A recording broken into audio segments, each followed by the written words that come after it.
Semula aku mengira suamiku akan marah setelah mengetahui keakrabanku dengan Pak Yanto, mertuaku. Namun rupanya tidak sama sekali, bahkan ia turut mendukung semua itu. Mungkin karena kesalahan suamiku waktu itu, sampai akhirnya aku harus adil membagi waktu antara suami dan mertuaku sendiri. Aku Rini Juliani, usiaku 27 tahun. Aku terlahir dari etnis campuran. Ayahku orang Belanda dan ibuku asli Jawa. Sedikit gambaran, wajahku tentu Indo dan cantik, hidung mancung dan banyak yang bilang jika posturku waduhai, meski aku sendiri tak merasa begitu. Aku menikah dengan Mas Dartok 3 tahun yang lalu, usia suamiku 28 tahun. Selama 3 tahun, pernikahan kami belum dikaruniai anak. Suamiku sangat baik dan pengertian. Dia juga pekerja keras sebagai pegawai bank pemerintah dengan penghasilan cukup besar. Bahkan, ia bisa membiayai semua kebutuhan hidup sehari-hari kami tanpa aku ikut bekerja. Sebuah rumah lumayan luas beserta perabotannya dan 2 mobil adalah hasil kerja kerasnya. Semula kehidupan kami berjalan normal seperti rumah tangga pada umumnya. Sampai akhirnya semua berubah setelah kedatangan bapak mertua. Ya, suatu ketika bapak mertua berkunjung ke rumah kami. Beliau sebenarnya tinggal di kota kabupaten yang jaraknya 10 jam perjalanan dari rumah tempat tinggal kami. Tentu, aku kelimpungan, tapi juga senang dengan kedatangan beliau. Bapak mertuaku bernama Yanto yang berusia 51 tahun. Dengan semangat aku membereskan kamar untuknya, sementara Dartok dan Pak Yanto ngobrol di teras belakang sambil menyeduh kopi dan gorengan. Tak ada yang bisa menyangkal jika mertuaku itu berparas tampan. Di usianya yang tak lagi muda, Pak Yanto masih tampak fresh dan rambutnya belum beruban. Berada di dekatnya membuatku berdebar dan memandang wajahnya membuatku bersinar. Namun sayangnya dia bapak mertuaku. Aku tidak mungkin menunjukkan rasa kagumku padanya. Ya, itulah perasaanku padanya dan aku tak mau dia tahu perasaanku yang sebenarnya. Sikap bapak mertuaku pun biasa saja layaknya mertua pada menantunya. Sudah selesai, Duk. Tiba-tiba Pak Yanto menyapaku di ambang pintu. Tinggal memasang sarung bantal saja, Pak. Sahutku sedikit terkejut. Cepat, Yanduk. Bapak ingin istirahat. Ujarnya sembari menghampiriku yang sedang memasang sarung bantal di tepi dipan. Apa Bapak mau diurut?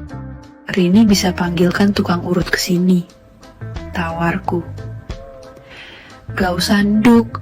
Bapak hanya perlu istirahat saja. Sahutnya sambil duduk tak jauh dariku. Habisnya Bapak nyetir sendiri sih. Kenapa nggak pakai pesawat saja? Bapak sengaja pakai mobil sekalian bernostalgia mengingat mendiang ibu mertuamu. Jelas Bapak mertua sambil tersenyum. Ya, Rini tahu, tapi Bapak kan sudah tua, kataku lagi. Kamu ini seperti mendiang ibu mertuamu saja. Tiba-tiba dia mencubit hidungku. Sontak aku kaget namun senang. Ih Bapak, ujarku manja. Terima kasih Nduk, kamu telah menjadi menantu yang baik. Kamu mengingatkan Bapak pada mendiang ibu, kalian banyak kemiripan. ungkap bapak mertua sambil menggenggam tanganku, membuat niat mulia itu hadir lagi di benakku. Ibu jauh lebih baik daripada Rini kok, Pak, kataku. Ya, terkadang bapak masih belum bisa melupakan ibu. Meskipun hampir 2 tahun ibu telah tiada, tetapi terasa seperti masih ada. Bapak sampai nangis saat merasa ibu sedang memeluk bapak, ungkapnya. Dan entah kenapa, aku merasa diberi jalan dengan ucapannya itu. Bapak bisa memeyuku, ucapku secara spontanitas. Bapak mertua menatapku sejenak, lalu memeyukku. Tentu saja aku sambut peyukan itu dengan sukacita. Menurutku, ini adalah peyukan yang terbaik, begitu ikhlas, namun berdampak rasa yang berbeda yang melanda seketika. Namun, kemudian aku harus kecewa, tatkala bapak mertua mengurai peyukannya, seolah aku seperti kehilangan semangat. Bapak istirahat sebentar. Kalau kebablasan, bangunkan ya, ucapnya. Ya Pak, jawabku singkat. Aku beranjak, namun sebelum menutup pintu, aku sempat menoleh ke arah bapak mertua yang tersenyum padaku. Begitu pula aku yang tersenyum padanya. Kulanjutkan langkahku menuju dapur, hingga tak lama kemudian Dartok menemuiku. Bapak akan tinggal di sini selama seminggu. Mas harap kamu nggak keberatan, ujar suamiku. Iya mas, aku bahkan berharap dia tinggal di sini selamanya, sahutku seraya duduk di kursi meja makan samping suamiku. Mas juga begitu, tapi bapak nggak mau merepotkan kita katanya, ungkap Dartok. Coba mas bujuk dulu, aku kasihan dia sendirian di rumahnya. Lagian, aku mengerti bapak belum bisa melupakan ibu, jelasku. Setelah ngobrol, aku mulai memasak untuk makan malam. Mas Dartok membantuku sambil ngobrol kesana kemari. Saat masakan telah tersaji, aku mandui dan mengganti penampilan. Aku pilih daster sederhana, berharap mertua melirikku. Saat aku selesai, aku keluar kamar dan berjalan menuju dapur. Mas Dartok dan bapak mertua ternyata sudah menungguku untuk makan bersama. Sekilas aku melirik bapak mertua yang kebetulan dia juga memperhatikanku. Aku tersenyum saat menemukan raut yang berbeda bapak mertuaku. Mungkin dia terkagum dengan penampilanku. Begitulah hari-hari yang kulalui setelah kedatangan bapak mertuaku. Aku berusaha seakrab mungkin, bahkan tanpa sepengetahuan suamiku. Aku terkadang curi-curi pandang saat kami makan bersama. Dan rupanya, bapak mertuaku pun ikut merespon sikapku itu. Tentu saja, aku bermaksud memberinya sinyal jika aku berharap lebih dari sekedar mertua dan menantu. Sampai suatu ketika di hari kelima bapak di rumahku, malam itu selesai makan bersama kami bertiga melihat tayangan bola di TV. Kebetulan yang berlaga adalah Liverpool dengan rivalnya asal negara tetangga. Suamiku duduk di kursi tunggal berdekatan dengan layar TV. Dia memang gemar olahraga itu, apalagi jika tim favoritnya yang berlaga. Tampak ia begitu serius dan fokus dengan tayangannya. Sementara aku dan bapak mertua duduk di kursi panjang berdampingan, kami agak jauh di belakang suamiku. Wah, hampir saja, ujar Mas Dartok dengan nada tinggi saat tim favoritnya menyia-nyiakan peluang. Di saat yang sama, Bapak merangkul bahuku sambil menatapku. Entah pikiran apa yang bersemayam di benakku. Tanpa ragu, aku mendekatkan wajahku hingga hanya berjarak sepersenti saja. Dan Bapak memberi sambutan seolah menyampaikan pesan yang tak terucapkan. Sementara Dartok sibuk memperhatikan TV, aku dan Bapak semakin menjadi. Kami terus mencuri di setiap kesempatan di antara kesibukan Mas Dartok yang memperhatikan tayangan TV. Sungguh, dak-dikduk jantungku karena pertama kali demikian di dekat suami. Namun, sejenak permasalahan tersebut terhenti saat Mas Dartok hendak beranjak dari kursi, dan untung saja ia tak menoleh. Aku ke dapur dulu ambil minum, ujar Mas Dartok yang langsung beranjak pergi. Sementara aku dan Bapak saling menoleh lalu tersenyum. Hingga semenit kemudian, Dartok pun kembali lalu duduk di tempat semula. Tampak ia kembali fokus memperhatikan TV. Bapak kok sumuk ya di sini? Bapak di luar ya toh? Ujar mertuaku sambil mengedipkan mata padaku, dan aku tahu apa maksud mertuaku itu. Suamiku tak menjawab. Ia terlalu sibuk dengan tayangan TV favoritnya. Kalau gitu, Rini buatin es teh untuk Bapak sekalian ngobrol ya, ujarku sambil tersenyum pada mertuaku. Enggak apa-apa kalau Rini nemenin Bapak kan Tok? Tanya mertua pada suamiku dengan nada canda. Aku pun tersenyum lucu mendengarnya. Iya Pak, celoteh Mas Dartok. Tentu saja aku dan Bapak mertua tertawa sambil beranjak. Bukannya ke teras depan, kami justru menuju dapur. Sesampainya di sana, Bapak pun memberi sambutan lainnya. Bapak mempersiapkan langkah serta solusi permasalahan dengan mempresentasikan hikmah kehidupan dunia fana. Wah, beda sekali dengan masalah Mas Dartok, Pak, ujarku tersenyum sambil mengambil hikmah kehidupan tersebut. Aku memberi perhatian lebih sesuai saran kewarganegaraan, membuat Bapak sering memanggilku dengan nada pilu. Aku berusaha sebisa mungkin membawa masalah pada penyelesaian, begitu pula dengan mertuaku.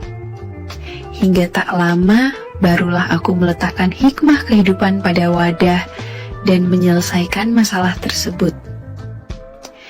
Sejenak Bapak terpaku karena memang kali pertama melalui masalah kehidupan tersebut. Beruntung sekali Dartok Yanduk, pantas saja dia kesemsem sama masalahmu.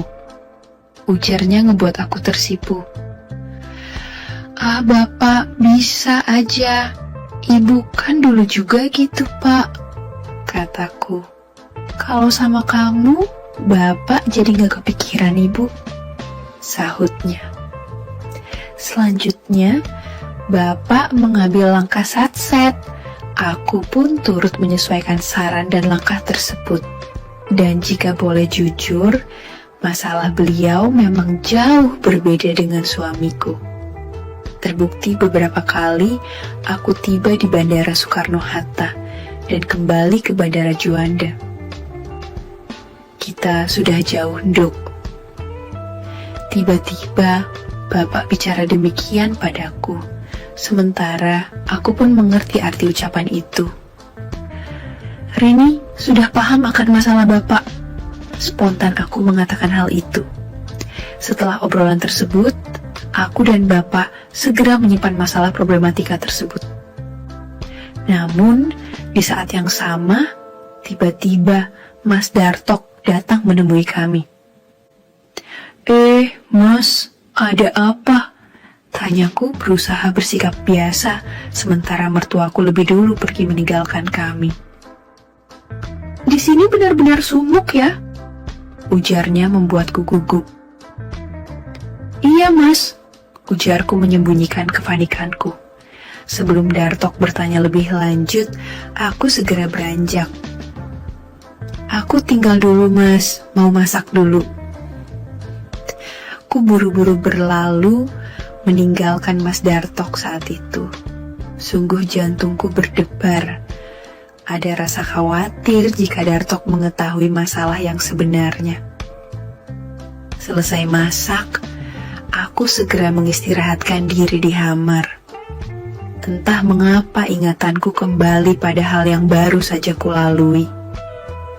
Aku senyum-senyum sendiri mengingat tingkah Bapak. Namun, di saat aku melamunkan hal itu, tiba-tiba pintu kamar terbuka. Mas Dartok menghampiriku lalu duduk di sampingku dengan raut sayu. Aku terheran. Kenapa sedih, Mas? Tanyaku. Ada yang ingin Mas bicara, Dek, sahutnya sambil menunduk. Memangnya ada apa, Mas? Tanyaku. Perasaanku menjadi panik karena khawatir Mas Dartok bertanya hal janggal. Apapun yang akan Mas katakan nanti, percayalah, Mas benar-benar mencintaimu. Aku harap kamu tidak marah. Kata Dartok semakin membuatku penasaran. Ada apa, Mas? Jawabku. Mas Dartok menghela nafas lalu berkata, dulu, kira-kira 8 tahun saat usiaku 20 tahun, aku membuat kesalahan. Tiba-tiba Dartok meneteskan air matanya. Aku yang melihatnya menjadi ikut sedih. Bicara aja, Mas, sahutku. Aku pernah berselingkuh dengan ibuku. Aku yang tadinya merasa iba, langsung terkejut mendengarnya. Sungguh tak percaya dan heran, bagaimana bisa seorang anak demikian dengan ibunya. Jujur, aku merinduing mengetahuinya. Kamu gak bercanda kan, Mas? Tiba-tiba aku menjadi keluh untuk melanjutkan ucapanku. Mungkin kamu masih gak percaya, tapi itu benar adanya, ujarnya sambil menunduk. Ada keheningan sejenak sebelum aku bersuara. Lalu, untuk apa kamu ceritakan semua padaku? Kenapa nggak kamu simpan saja cerita itu untuk dirimu sendiri? Kataku tegas. Karena ada kaitannya dengan bapakku. Jawabnya membuatku heran. Maksudmu apa, Mas? Mas Dartok menghela napas. Bapak mengetahui hal itu, Bapak sangat terfukiul dan sedih. Tapi semua percuma karena sudah terjadi. Semangat hidupnya hilang. Bahkan sempat beberapa kali mencoba mengakhiri hidup, tapi selalu kucegah. Akhirnya, kami membuat perjanjian. Dengan perjanjian itu, Bapak akhirnya bisa mengobati kesedihannya. Jelasnya. Perjanjian apa? Tanyaku. Maafkan aku deh. Dengan terfaksua, aku memberikan istriku pada Bapak sebagai penebus kesalahanku. Jawabnya. Sontak aku terkejut bukan kepalang, bukan terkejut marah, tapi terkejut senang. Tapi tentu saja aku pura-pura kecewa agar terlihat natural. Maafkan aku. Mas Dartok tertunduk. Untuk sesaat suasana kembali hening, hatiku tersenyum. Bagaimana tidak? Kini, aku ada 2 orang yang sama-sama berarti dalam hidup. Mas Dartok adalah suami yang baik dan pengertian, sementara bapak mertua adalah pria yang aku kagumi. Lalu, aku harus bagaimana? Tanya kepada Mas Dartok. Aku ingin kamu menolongku, Dek, ujarnya memohon. Apa maksudmu, Mas? Kataku pura-pura menangis. Aku pikir Bapak telah melupakan perjanjian itu, tapi ternyata tidak.